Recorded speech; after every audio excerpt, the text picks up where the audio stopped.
There's a special place in my heart for a comic book based video game, and not just any old Spider-Man or Batman game, as good as they may be, but a comic book game that truly sticks to its roots. One that's violent and over the top and has blockbuster segments that make you feel like you're flipping through a comic book. There's only a handful of them that do this perfectly. One being the Punisher game from 2005, one of my all-time favorites. Arkham Asylum was a masterpiece, and another one being X-Men Wolverine.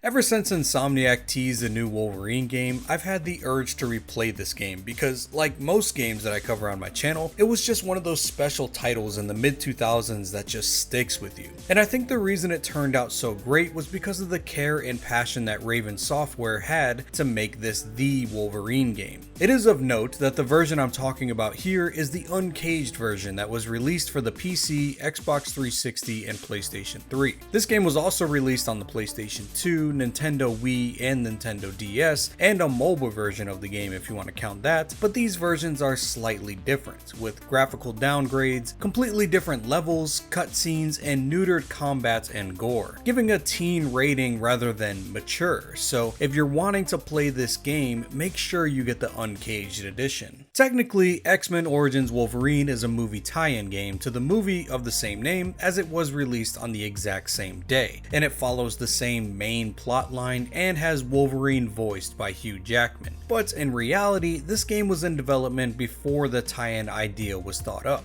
Raven Software isn't a stranger to Weapon X. By 2009, they've made a handful of games featuring him, and they had already decided on making a game focusing on him for a new generation of consoles. So, when Marvel decided to make a game to release alongside the movie, they decided to reach out to Activision, as they've handled the majority of Marvel video game integrations to this point, and the obvious choice of developer for the game was Raven Software. There was just one hang-up in production, and that was the fact that Marvel wanted the game to be mildly rated to go along with the PG-13 movie. But Raven, being die-hard comic fans, had some other ideas in making this a true to comic book game rather than true to movie game. The last Wolverine game to come out was X2 Wolverine's Revenge in 2003. It was rated T for teen and had Wolverine essentially slapboxing with his claws, drawing no blood, and the game focused a lot on missions that were stealth based. It wasn't a terrible game. I remember liking it quite a bit, but Raven decided it was time to make the definitive Wolverine game, and that involved getting those adamantium claws a little dirty. And it's not like they hated on that style of gameplay either. Both Marvel Legends games and Ultimate Alliance that they worked on with Wolverine were rated T, but I think that back in the dark corners of Raven Software, somewhere was the gore designer from the Soldier of Fortune games, and he was insistent on getting back to work. I can understand Marvel's hesitation on the decision. The movie was PG-13, so the game would be more violent than what it was based on, and having a lower rating means appealing to a wider audience, which means more potential sales of the game. Thankfully, Marvel greenlit the Rated M project and allowed Raven to do the game with little restrictions on the true nature of the beast that Wolverine is. I truly believe the comic book violence is what made this game as memorable as it was. I do smile a little bit thinking about some mom leaving the theater with her kid after watching Wolverine, thinking that was not too bad, wasn't too violent, I guess that's appropriate for my little Timmy, and then she buys the game on the way home for him, unleashing unfiltered badassery onto his consciousness. This is the real Wolverine, little Timmy, don't listen to Hollywood. But also, like I mentioned earlier, there were T-rated versions available on the PS2, the Nintendo DS, and the Nintendo Wii, so they still tapped into that market a little bit while still allowing Raven to spread their wings. From an interview with Brian Pelletier, art director on the game, the test clip that they submitted to Marvel and Activision that ultimately won them over was the opening moments of the game, with Wolverine lunging and clawing enemies to shreds, and then ending with the infamous helicopter scene. And that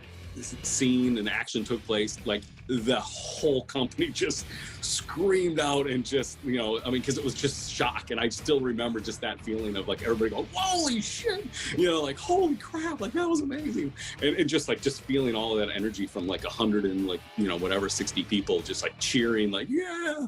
Yeah, it was, we knew right then and there, like, yeah, all right, we're onto something here. With the age rating problem squared away, the other issue that the studio faced was that this was still a movie tie-in game, and still required a quick turnaround and an exact release date to coincide with the film. So this left little room for Raven to experiment with neat ideas and gameplay mechanics, and this is why there are lots of repetitive environments and quick time events in the game, because it helped move the story forward without making new areas or more involved fight scenes. That being said though, the game is stellar for such a short turnaround time, and it has to do with the experience of the staff at Raven getting it done. And on top of that, the movie was delayed by a year or so that gave them some much needed bug testing time and polishing time. So you've upgraded since Africa. With the limitation on time, it's honestly a miracle how many cool features and gameplay that this game had. The standard gameplay took inspiration from other M-rated hack and slash games like God of War, which I think lends well to Wolverine as a mutant with unbreakable claws. To shreds, you say? Basic attacks are done with a variety of light and heavy swipes, blocking and grabbing with some cool basic combinations using all three in different ways. Getting enemies low also offers some cool ways to finish them off, like decapitation or ripping their arms off. Charging up a heavy attack is probably my favorite thing to do. You ready your claw for a massive uppercut, launching the enemy into the air and just going ham like a Dragon Ball Z brawl. And when it comes to the melee enemies, blocking and countering is also super satisfying to pull off. During most of the game though, you're fighting enemies with guns that try to stay as far away from you as possible. So in order to get all up in their business, Wolverine can lunge at them, claws first to land on them and then start a combination. Or just turn that momentum from that lunge into a toss that sends them flying.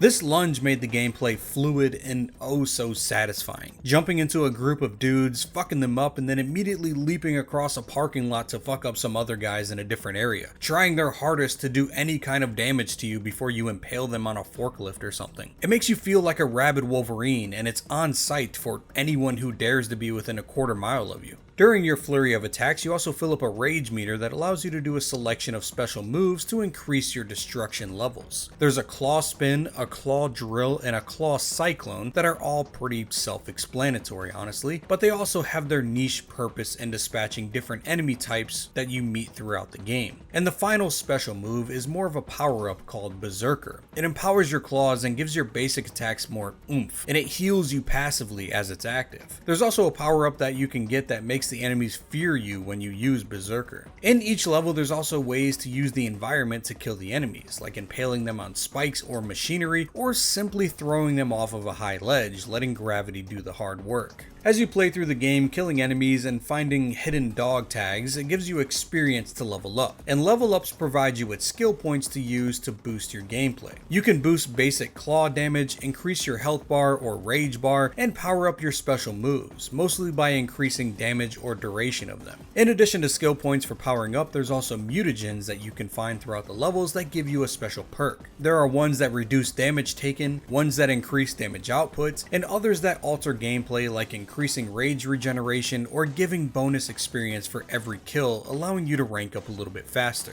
The mutagens are fun options to boost gameplay, but they are missable as you explore, and there are no other ways to unlock them if you don't find them. Another cool feature of the combat are reflexes. The more of a certain enemy type that Wolverine fights, the more effective that he is against those enemies. So as you kill a bunch of machete guys or robots, you start doing increased damage to them. The combat is just too fun. Even when I hop back into the game just to grab some extra footage for this video, I can't help but complete a whole level or two because I get stuck in a loop of fucking guys up. For as much of a meme as it became when Insomniac's Spider-Man came out about how the game makes you feel like Spider-Man, this game really makes you feel like Wolverine, and let me tell you, it's much cooler than Spider-Man. There are also a couple non-combat mechanics that are pretty cool. One of the best mechanics in the game is Wolverine's regeneration healing. It's nothing more than visual fan service, but oh my god, is it beautiful. It's not a novel concept for games that have regenerating health bars, especially in hack and slash games, but this game takes it a step forward by incorporating it into the lore of the main character, and it actually makes sense.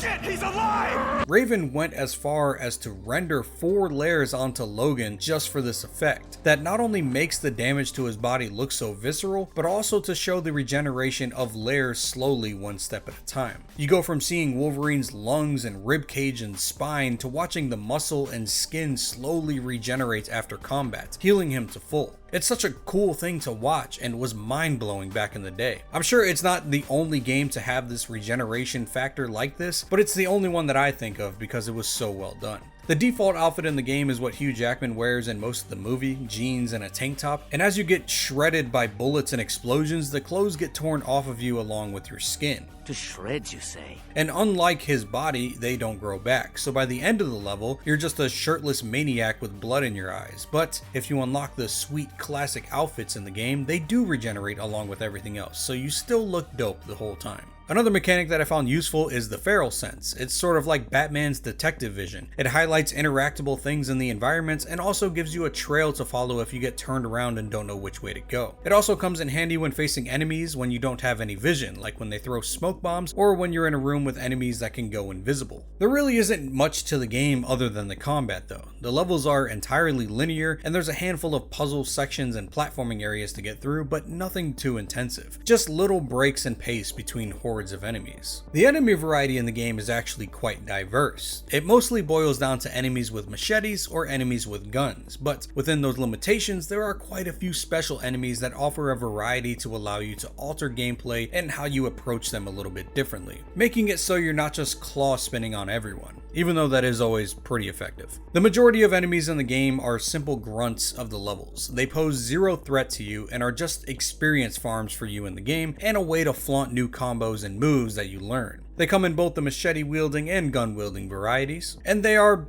mostly pretty dumb as well. They do take cover and call commands to each other, but I like when you get someone near death and they still crawl around on the ground trying to shoot you with the last of their strength. They may be terrified and under-equipped for Wolverine, but they definitely don't have quit in them. But there are also upgraded machete grunts, like the Machete Champion. They have fire attacks and can leap at you, doing some good damage if you're slacking on dodging or blocking. The Machete Master essentially functions the same as the Champion, but can also clone himself, turning it into a 3-on-1, and he'll keep replicating too until you're able to kill him. There are also different versions of upgraded machine gun grunts, one being the Ghost. These guys have shotguns and a cloaking device to make them completely invisible, so not only do you need to use your feral sense to see them, but also their shotgun blasts will launch you backwards, so trying to lunge at them from a distance is often a big mistake. There are also guys with rocket launchers that are probably the easiest enemy in the game. If your timing is good, you just have to deflect their rockets back to them and enjoy the show. There is also these guys with shields that you have to hop over and attack from behind, and they get pretty annoying, especially when there's a bunch of other guys you have to fight at the same time. There's also a handful of unique enemies that you have to face as well. Hunters act like statues in the jungle levels, but they come to life and start going ham if you get too close, and these guys can be pretty annoying on higher difficulty levels. Also in the jungle levels are the shifters, these weird blue women that use energy triangles to trap you and they can teleport around, and like the hunters, they're really annoying on higher difficulties as they take forever to pin down and kill. The Sentinel Factory level also gives robots as the main enemy. There are basic units like the Enforcer droids, but they quickly get more potent with the Predator units and the Mark I prototypes. They deal tons of damage and can be a pain to deal with if you don't have good amount of skill points and mutagens. There's also a lot of mini boss fights in the game as well, with enemies like Leviathans and the Wendigos. And these are a lot of fun, but they do get a little bit repetitive as they're all kind of the same when you encounter them. You swipe at them and dodge their slow attacks until you get an opportunity to leap onto their backs and deal some real damage. The fun fights happen when there are multiple ones at the same time to deal with, making your palms a little sweaty trying to dodge and attack one with the others trying to hit you from behind. And of course you have your special boss fights as well with different characters in the game, but I'm not going to go into who's there in case you're worried about spoilers. I'll save that for when we break down the plot of the game, which is right now. So spoiler warning, I'm going to go through the whole plot of the game, so if you care about that, just go ahead and click through. With that being said, let's talk about the story of this game. It's not as interesting or as deep as the gameplay, so it's more of a side interest, but it's not that bad at all. It roughly mirrors the plots of the movie, but this game was also in development when the movie was. So script changes happened during the game's development, and Raven wasn't provided a full screenplay to see all of what was going to happen. So they just kind of did their thing and shoehorned in some movie scenes when needed.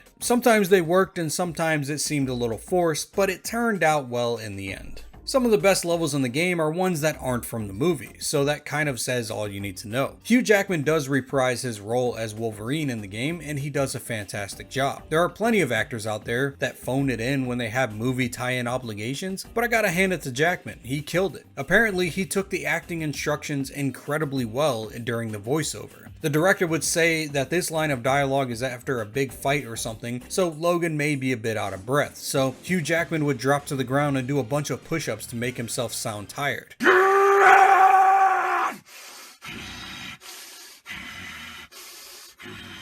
It's always so awesome when voice actors actually try in video games. And it's not just Hugh Jackman either, there's other actors that reprise their role in the game, like Liev Schreiber and will.i.am, and they do very well. Apparently Ryan Reynolds was offered to do the flashback scenes with Wade Wilson, but due to the negative response of his character, he declined. Probably didn't like the lack of lines in the climax either.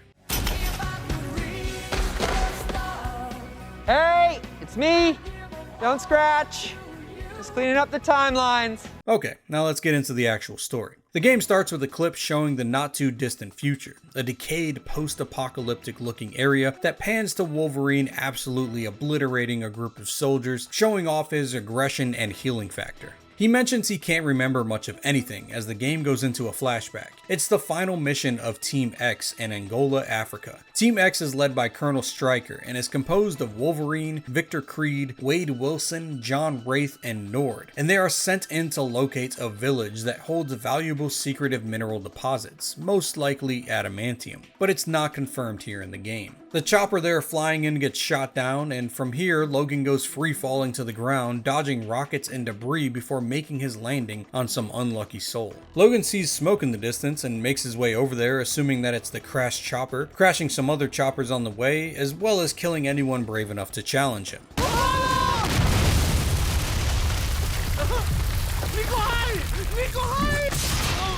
Eventually he reaches the crashed helicopter and picks up the comms from the dead pilot, and he gets instructions from Stryker to rendezvous with Victor in the temple ahead and plant some C4. On the way there you run into your first boss fight of sorts with the Jungle Leviathan, an awesome fight that ends spectacularly. Turns out you're late and Creed already planted the explosives, so now you have to get out of there before it blows up. And after leaving you head down river, hopping from gunboat to gunboat in another awesome set piece.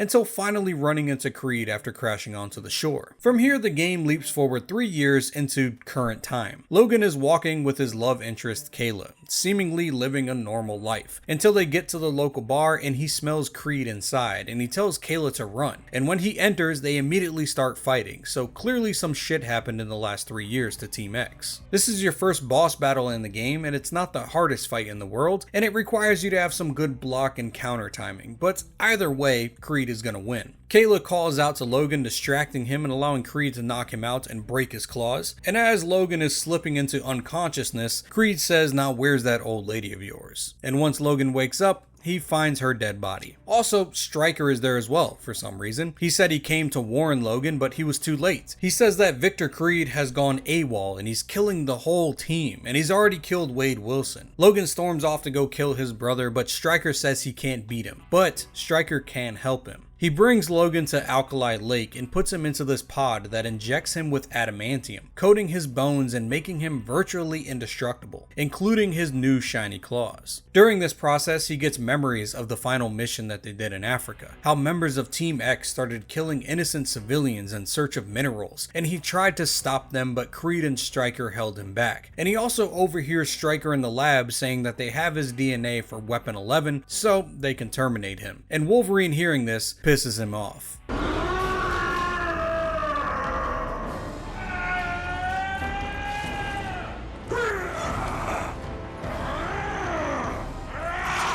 So he breaks out of the pod, killing a bunch of Stryker soldiers and experiments like the Wendigo prototype, a fight that functions similar to the Jungle Leviathan. And he also gets help from a doctor in the facility named Cornelius. She decides she's tired of making these monstrosities and wants to help Logan escape. Stryker had him implanted with an enzyme that stops his healing regeneration and will eventually kill him. So Cornelius gives Wolverine the cure for this so he doesn't die. She also asks him to help a little girl named Anna, scheduled for termination on his way out, and he's gotta be a superhero, I guess. He gets her out of her cell and she teleports them to the exit, but she messes up and gets caught by one of the doctors there, so he has to backtrack a little bit to save her from him. Eventually they end up back at the exit again and he shields her from a barrage of bullets before she's able to teleport herself out and escape, leaving him to kill the remaining soldiers and get out himself. We don't really see or hear from Anna or Dr. Cornelius again in the whole game, so that was just some little side content to do. Maybe it's a little Easter egg for people that were really into the comics, but I don't really have any idea who they are. Stryker tries to flood the escape tunnel to stop Logan's escape, but he makes it out and clocks his head on a rock, triggering another flashback to the mission with Team X in Africa. Logan is given orders to take out ion emitters on the top of towers in the jungle for Wraith to finish his work on a UAV to locate this village with the minerals, and he destroys the tower and causes a massive explosion that knocks him out in a similar fashion as before, and he wakes up back in present day, back outside of Alkali Lake facility. A lot of the jungle flashbacks are like this, just quick little jump in and outs that are more gameplay than story focused. It's a lot of game padding that I think is a little understandable with the limited time that the developers had to make a full-fledged game, so they padded gameplay a little bit, and I think it's okay. But most of these jungle flashbacks are like 30 seconds of story progression, so I won't spend a lot of time on them. Anyway, back outside Alkali Lake during his escape, he made it out, but now he's being chased down by more grunts and even a Wendigo that gets dropped out of a helicopter. He also hijacks a snowmobile at one point and kills the guy riding it and immediately crashes into a mountainside, and the way his body falls right here was just hilarious to me. Eventually, Logan reaches some kind of outpost with even more soldiers and another Wendigo to kill, and he has to cross a bridge that is immediately destroyed by some helicopter with a minigun trying to gun him down. This minigun must have like adamantium bullets or something because this bridge is just getting shredded. Clearly, they don't care about this base though, because a jet comes in right after and tries to bomb him as well. Before he finally makes his escape, he has to go against Nord, another member from Team X that is working for Stryker. He's a marksman that tries to snipe you as you make your way down the mountain. And this section is kind of cool because you're playing the game from the perspective of Nord's scope, and you have to move around and dodge him from his perspective as he tries to shoot you. You make it to a rooftop of another building and Nord shows back up in a helicopter and shoots these Wendigo prototype soldiers in a pod, causing them to grow into the Wendigo monsters, and you have to fight 3 of them at the same time. And after taking them out, you jump from the roof onto the helicopters, and there's a bunch of different helicopters in the sky trying to shoot you, so you jump from helicopter to helicopter, similar to how you jump from boat to boat in the river in the first level, until you get to Nord's chopper and cause it to crash to the ground, fatally wounding your former team member. Well, I'm sure he would have died eventually, but Logan made it quick. Take a message to your boss. Stryker radios into Nord, and Logan tells him that he's dead and that he's going after Creed, and now Stryker is also on his hit list, so he will be next after that. In order to find Creed, Logan reaches out to John Wraith. He goes to his place and finds a voicemail from Raven, a CIA liaison for Team X back in Africa, and Logan says to himself, she's supposed to be dead. Which brings us back to another flashback in Africa, where he's waking up from smacking his head on the rock after destroying that tower. Wraith radios in and says that there's still interference on his UAV, so there must be another tower to destroy. But before the call is done, Raven radios in and tells Stryker that once they find this village that they're looking for, Team X is to follow standard rules of engagement as there are innocent civilians there. And as Logan's searching around for the next tower to destroy, there's more radio chatter from Raven and Stryker arguing back and forth about how the CIA demands that they don't engage on unarmed civilians, and Stryker saying that he doesn't answer to the CIA and he's gonna do whatever he wants. And the next time you hear from Stryker, he says that Nord is MIA and he thinks that Raven is responsible. So he tells all of his men to consider Raven compromised and to take her out. We then go back to present day. Logan finishes listening to the voicemail left by Raven to Wraith, and she has located Creed for her own benefit and says that he's working for some secret base in southwestern United States, codenamed Wide Awake. So of course, Wolverine finds his way there. The founder of this project, Wide Awake, is Bolivar Trask, and he hates mutants and wants to wipe them off the planet in order to protect the human race. This facility is building giant mutant hunting sentinels and is staffed by a bunch of scientists to make them. And the scientists are protected by armed guards and robots that they designed to fight mutants and protect them. But this is merely a distraction for Logan, and he makes pretty quick work of most of the staff. Excuse me.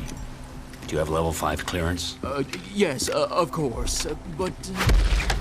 Once he gets into the depths of this facility, he runs into Raven, the CIA operative who he thought was dead in Africa, and she says having everyone think she was dead was the best way to stay alive. And the game cuts back to Africa briefly, showing when he encountered her there for the last time, in a similar situation, her holding him at gunpoint. Back in the facility, Raven shows Logan that she's a mutant, transforming into Creed, and Logan himself before showing her true look. And she's here in the facility looking for John Wraith, who got captured when he came here looking for Creed himself. So they team up and work together to get through the rest of this facility. Raven goes to hack into their mainframe, and Logan is tasked with trying to open these giant doors. Spoiler alert, Raven doesn't actually do anything for you, and Logan's doing all the hard work. This place is mostly waves of enemies and teleporter puzzles, and you find the cake from Portal as well. Eventually, you run into Trask, the mutant-hating leader, and he sicks his dogs on you in the form of the Mark I prototype Sentinel, another little boss battle of sorts that offers some more combat variety than the standard Leviathans and Wendigos. And after destroying the robot, Logan jumps into the room where Trask is, and Trask thinks that a pistol will save him after Wolverine just mauled his prototype. But Logan just slices his hand off and grabs it and hops out the window to use it for security clearance to get through the big doors. Through the doors puts you face to face with the Mark I Sentinel, the master plan of the project. It's a massive machine that detects mutants and obliterates them on sight. Luckily, it's asleep right now or something. Logan runs through this build section doing more puzzles and fighting more Mark I prototypes until there's another flashback to Africa. Raven is holding Logan at gunpoint and Stryker is ordering him to kill her, and she is trying to convince Logan that their team is committing war crimes. And in the back and forth, Wraith comes up and knocks out Raven from behind, telling Stryker that she's down. Wraith ties her up and brings her back to Stryker while Logan goes and takes out another emitter. Flashback to current day and he's going through wide awake still. One of the Sentinels has woken up, but luckily it's just the head portion. But that's enough for it to shoot giant lasers out of its eyes at Wolverine. After figuring out a few puzzles and leaving the area, you get to a spot where they make the Sentinel hands, and you even use them to kill a bunch of guards that come your way. Then you take that hand and bring it back up to where the head is being built, and you use it to blow the head apart. Moving on, you meet back up with Raven, who shows you how easily she could have opened all these doors with her cloning ability, kind of hinting that Logan has been jumping through hoops for no reason this whole time, but that's okay. They get to where John Wraith is being held captive and they free him, but Logan wants some answers on why Raven is even still alive and why she's rescuing John Wraith. Flashback to Africa, right after Wraith knocked out Raven, he gets orders from Stryker to kill her, so he fakes shooting her and allows her to live. Because like Logan, he has a consciousness, and he isn't some mindless killing machine like Creed, Wade, and Nord. Wraith then goes on to explain that after Africa, Stryker's mission for everyone was to round up mutants and bring them back to Alkali Lake and some island in the middle of nowhere, and he quit the team soon after because he didn't want to be involved in that shit. This puts Logan on track to find this secret island, because that must be where Creed went if he's not at this Project Wide Awake facility. So the next course of action is to find Duke, because he was friends with Nord, who may know about this secret island. Also, it's revealed before they teleport out of there that Wraith and Raven are in love and they're having a kid soon, as Raven is pregnant. They unfortunately aren't able to teleport Wolverine out of there, so he's on his own. And even more unfortunate is the fact that this giant Sentinel in the factory that was being assembled is also waking up, so there's a big fight on the horizon. And a big fight it is. The full-size Sentinel goes up to the roof of this facility and tries stomping out Logan while he dives around dodging the best he can, and also clawing the shit out of his mecha boots and getting grabbed a couple times and clawing down his hands as well. And after losing both of his hands and feet, the Sentinel decides to GTFO and just zooms up to the sky.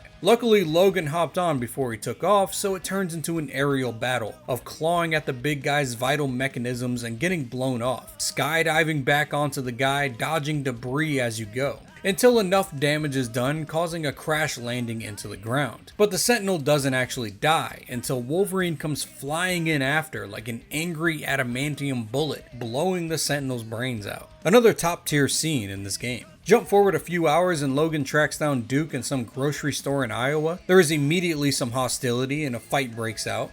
Bub, I need to know where Stryker's Island is, and you're gonna tell me. Did you call me Blob? Narr! The fight is a lot of fun. You hit and you dodge Duke's slow attacks, and when he's stunned, you jump on his back and ride him like a bull through the store, knocking over shelves and barking out fat jokes in the process. When was the last time you saw your feet? After the fight, Wolverine interrogates Duke for information. He learns that Stryker is taking mutants' powers and trying to combine them into one being, and he's kidnapped as many mutants as possible for more and more powers. Duke doesn't know where the island is, but he tells Logan about a mutant that escaped from there named Gambit. And Gambit's in New Orleans stealing tourist money. So off to Louisiana we go. Wolverine tries to be cordial when he meets Gambit, saying that he's looking for this island and he's going to kill Creed and Stryker. But unfortunately, he's still wearing his Team X dog tags, and Gambit recognizes them and immediately thinks that Logan is a threat. So they start to fight. The fight doesn't end in one go though. They fall through a glass roof and Wolverine ends up impaled on a statue, so Gambit runs off. And in this time of vulnerability, Stryker's men also move in on the casino,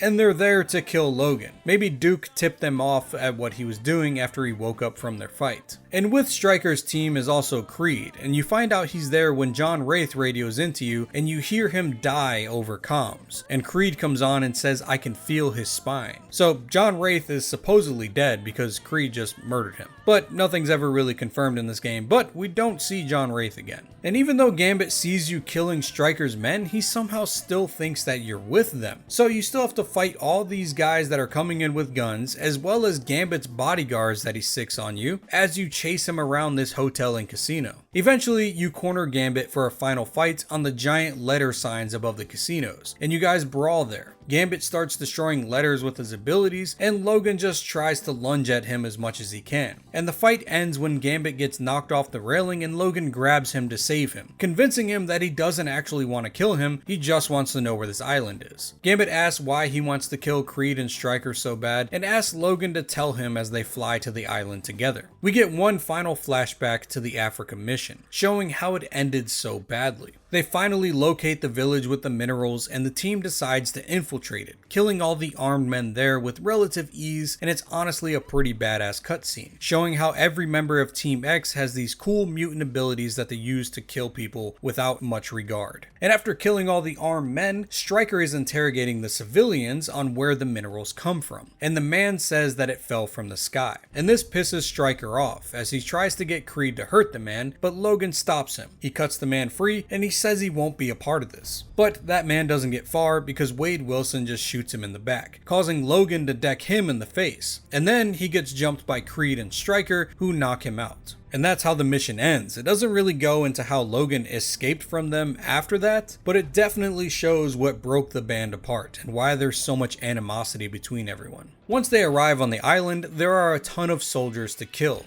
until eventually you make it to where Stryker is. But before gutting him on the spot, in walks in your dead girlfriend Kayla, taking you off guard. She says that they gave her a special syringe to slow her heart rate, and she was using her mutant ability of manipulation the whole time on him. She tells Logan that it was never real between them. She was using him to help Stryker. But to Logan, it was always real.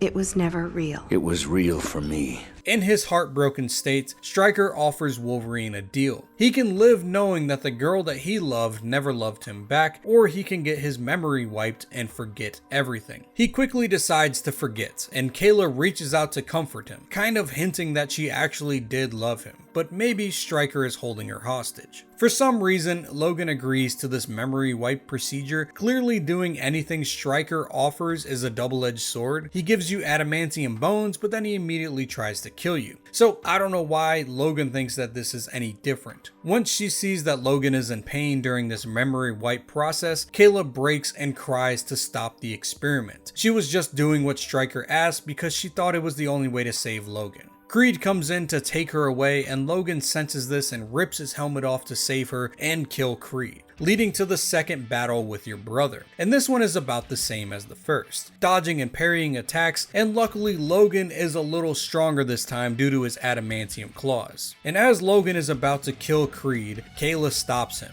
She also reveals the real reason that she helped Stryker. It's because that he has her sister and he was going to kill her if she didn't cooperate. And as she confesses this, a gate opens and Wade Wilson walks out. Except he's not the merc with a mouth anymore. He's Fox's bastardized version of Deadpool that everyone hated. You fight Deadpool as the final fight in the game, and it starts here where you meet him, but as the fight goes on, he teleports the two of you to the top of the cooling tower of the island. Deadpool as a concept is a cool idea. He has a bunch of different mutant abilities, like Wolverine's claws, Wraith's teleports, and an eye blast beam that's maybe from Cyclops or something. But he's pretty badass in theory. But he isn't nearly as cool as the actual Deadpool from the comics. The fight ends with Wolverine cutting off Deadpool's head and sending it spinning down the cooling tower, still blasting laser beams, just wrecking the whole place. And as this place is crumbling, Logan runs into Creed and they have some parting words for each other, still clearly hating each other. Why didn't you kill me, Jimmy? The real reason. As much as I hate to admit it, we're brothers. Yeah, we are. And while you try to hide it, we're both animals. I am nothing like you. So get used to it. I've got to find Kayla. You know what, pal? I'm always gonna be around to remind you exactly what you are. Logan meanwhile goes to find Kayla, and he does, but as he grabs her and tells her let's go home, Stryker shows up and shoots her as well as Logan. But before he can put another bullet into Wolverine, Kayla almost uses her manipulation powers on him to make him shoot himself. But instead, she has a heart and tells him to walk away until his feet bleed, sending him on his way. Wolverine was, however, shot in the head, and the bullets that Stryker was using were adamantium, so they pierced his skull. And it doesn't kill him, but it does scramble his brains, so when he regenerates and heals, he will not remember anything. And before he's able to get up, Kayla goes into the lake and drowns herself for some reason. I don't really know. I don't get that part at all. Maybe from shame from the whole thing? I don't know. That part was stupid. Anyway, Wolverine gets up and he walks off aimlessly, ending the game. And we are treated with a nice little outro though. It's the follow-up to the sick intro cinematic that we got at the beginning. Wolverine is waking up tied down and being talked to by Trask, and it shows that this is in the future because he has this cool little prosthetic hand on him after Logan cut his shit off. But since he lost his memory, Logan has no idea who this guy is. But he quickly rips his skin off to get out of his handcuffs and brutally murders Trask's guards as Trask runs away. He then looks out of the side of the building and sees a couple sentinels walking around blasting everything with their laser eyes. Probably mutants, most of which are just innocent civilians. And it kind of hints at a sequel to this game where these sentinels are taking over and destroying the world.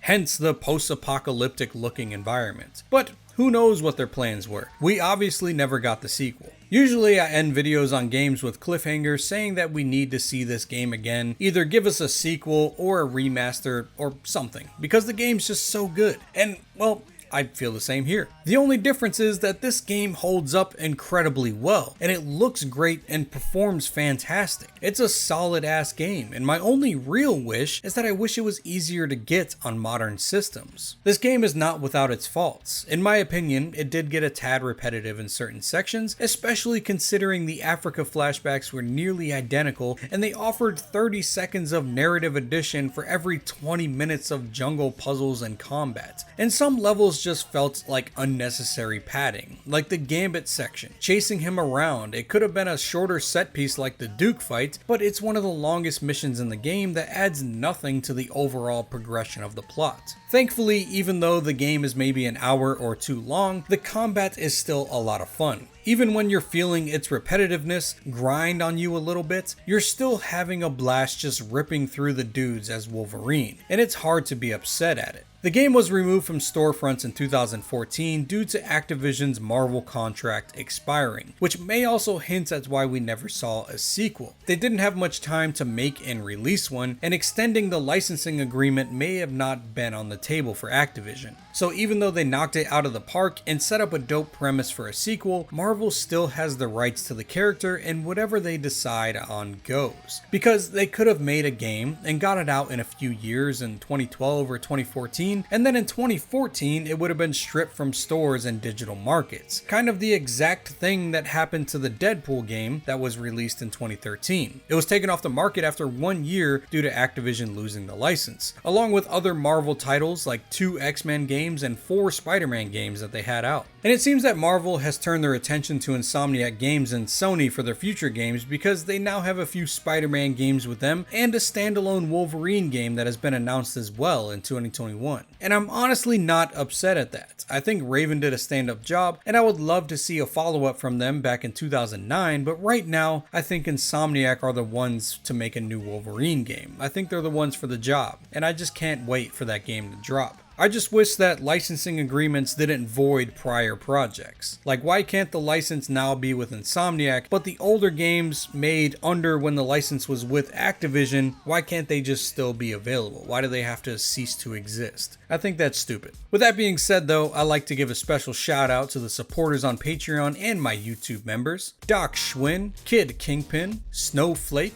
Zachary Parkerson, Not Much, Anonymous Starkweather, Crash Bandicoot 25, Ben Stevens, Potty, Yay Man, Alfred Correa, Kenneth Butler, Ethan Carpenter, Matthew Taylor, Scribe Slendy, Nick the Brosa, Nico Mendez, Dylan Klink, Frankie Hammer, Peanut So Holland, Grizzly Wizzly, Sexy Pickles, Forge'em Nas, Mike Easton, and Shotgun Minister. As always, thank you for watching. I hope to see you next time. Peace.